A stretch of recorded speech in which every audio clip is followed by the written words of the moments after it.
সবাইকে বৈশাখের শুভেচ্ছা জানাচ্ছি। সবথেকে বড় শুভেচ্ছা জানানো যেটা দরকার যে আমার বন্ধু সাইফুল সে যে সমাজ পরিবর্তনের যে লড়াই শুরু করেছে, এই লড়াইয়ে আমাদেরকে সবাই ঐক্যবদ্ধ সহযোগিতা করতে হবে। এই যে লড়াই, এই লড়াই হলো সমাজ থেকে মাদক এবং যারা খারাপ পথে, সেই পথ থেকে মানুষকে নতুন পথে আনা। আমরা দেখছি যে বিগত দিনে আমাদের এই সমাজটা নষ্ট হয়ে গেছে, পচন ধরেছে।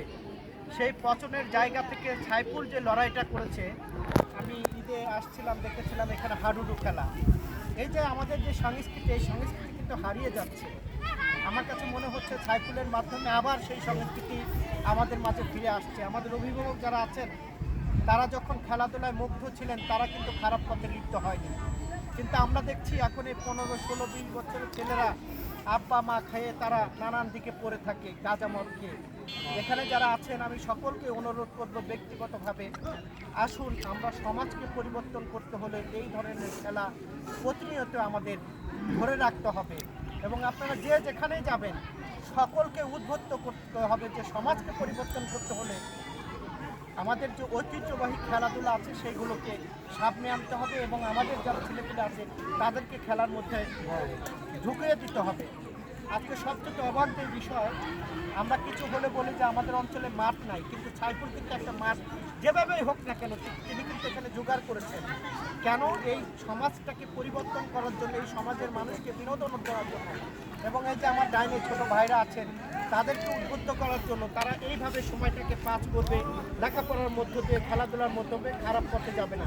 এখানে যারা আছেন দুই পক্ষ, আর জিত থাকবে, এটাই স্বাভাবিক। ভাই আপনারা জিতবেন, নয় আপনারা জিতবেন, কিন্তু আমরা সবাই দিন শেষে ভাই ভাই। আমাদের মধ্যে যেন কোনো কোলাহল সৃষ্টি না হয়, ছোট কোনো বিষয় নিয়ে বড় কোনো ঘটনা না হয়, এইটা আমি ব্যক্তিগতভাবে আপনাদের কাছে অনুরোধ করছি। আবারও আপনাদের সুস্বাস্থ্য কামনা করি এবং আমার বন্ধু সাইফুলের সুস্বাস্থ্য কামনা করি যে সে যেই লড়াই শুরু করেছে এই লড়াইয়ের সঙ্গে আমরা থাকবো। রুমি ভাই থাকবে, টিআই ভাই থাকবে। আমাদের 3টার সময় মধুখালী নেতৃবৃন্দ আসবেন, আমরাও আসবো। আমরা সাইফুলকে বলবো যে এই লড়াইটা আরও বেগমান হতে হবে। আরও যদি বেগমান হতে পারে তাহলে সমাজ অবশ্যই পরিবর্তন হবে এবং সমাজে ভালো কিছু হবে। সমাজের কিন্তু প্রতিটি মানুষ কিন্তু লড়াই করতে পারে না, একজন নেতৃত্ব দিতে হয়, সেই একজনের নেতৃত্বেই লড়াই হয়। সেই লড়াইয়ের মধ্যেই কিন্তু রাষ্ট্র, সমাজ, পরিবার পরিবর্তন হয়। সকলকে ধন্যবাদ জানিয়ে আবারও পহেলা বৈশাখ শুভেচ্ছা জানিয়ে আপনাদেরকে শুভেচ্ছা জানাচ্ছি।